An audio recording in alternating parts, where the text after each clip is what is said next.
आपके अपने चैनल वेडिक्टेड 9 में आपका स्वागत है। हिंदी कहानी सुनने के लिए हमारे चैनल को सब्सक्राइब करें।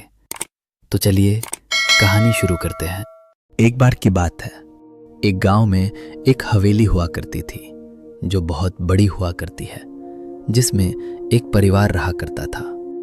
वो सारे लोग बहुत खुशी से रहते थे और साथ ही वो लोग हर त्योहार में गांव के सारे लोगों को बुलाकर बहुत अच्छे से त्योहार मनाया करते थे। सभी से बहुत ज़्यादा घुल मिल के रहते थे। लेकिन एक रात कुछ ऐसा हुआ जिसने पूरे गांव में सनसनी मच गई। हुआ कुछ ऐसा कि जो परिवार उस हवेली में रहते थे, उनकी अचानक उस हवेली में आग लगने के कारण उस घर में रहने वाले लोगों की मौत हो जाती है। तब सारे लोगों का अंतिम संस्कार गांव के लोगों के द्वारा किया जाता है। क्योंकि उस परिवार का और कोई भी सदस्य नहीं था, तो उनका अंतिम संस्कार करने वाला भी कोई नहीं था।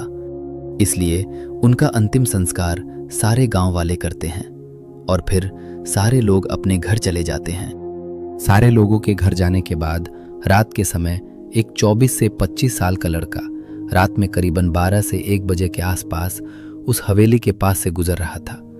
उसको पता नहीं था कि उस जगह में क्या हुआ था उस दिन, क्योंकि वो दूसरे गांव से आ रहा था अपनी बाइक पे।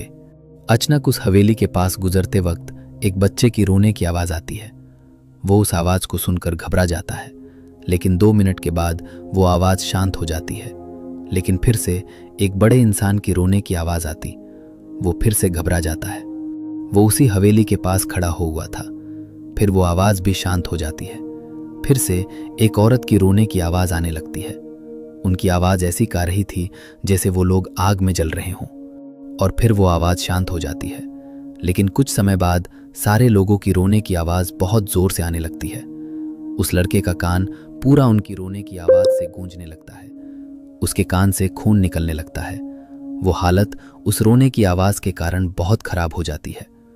और अचानक उसके सामने वही जो लोग जलकर मारे थे, वही लोग आ जाते हैं जिनका पूरा शरीर जला हुआ था और किसी का हाथ नहीं था, न किसी का पैर, और कुछ शरीर तो आधा पूरा जल चुका था।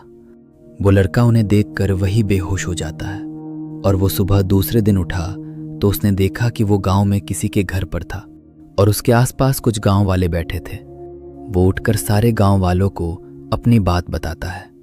सारे गांव वाले भी इसकी बात सुनकर बहुत ज़्यादा घबरा जाते हैं, क्योंकि उसी दिन उस हवेली के सारे लोग मर गए थे। इसलिए वो हवेली शापित हो गई थी। धीरे धीरे ये खबर पूरे गांव में पहुंच जाती है कि इस हवेली के पास रात को किसी को नहीं जाना है, क्योंकि इस हवेली के पास रात में उनकी आत्माएं भटका करती है। इसलिए वहां जाने से मना कर दिया गया। उस गांव में उनकी आत्माएं रात में भटकने लगी। सारे लोगों को अब अपने घर के आस से वो आत्माओं की आवाज़ आने लगी। वो गांव पूरी तरीके से अब शापित हो चुका था, क्योंकि उस गांव में हर रोज कुछ न कुछ घटनाएं घटित होते रहती थी। अब कुछ महीनों बाद ये घटनाएं और भयंकर रूप लेने लग गई थी, क्योंकि जिस तरह उस हवेली में मौत हुई सारे लोगों की, वैसे ही एक और परिवार की भी रातों रात जलकर मौत हो जाती है। अब ये घटनाएं उस गांव में बढ़ने लगी थी। इसलिए कुछ लोगों ने अब यहाँ तांत्रिक बुलाने का प्लान बनाया। उसके बाद पूरे गांव को पूजा पाठ करके बांधा गया। तब के इस गांव में सारी चीज़ें ठीक हुई और फिर सभी का डर खत्म हो गया।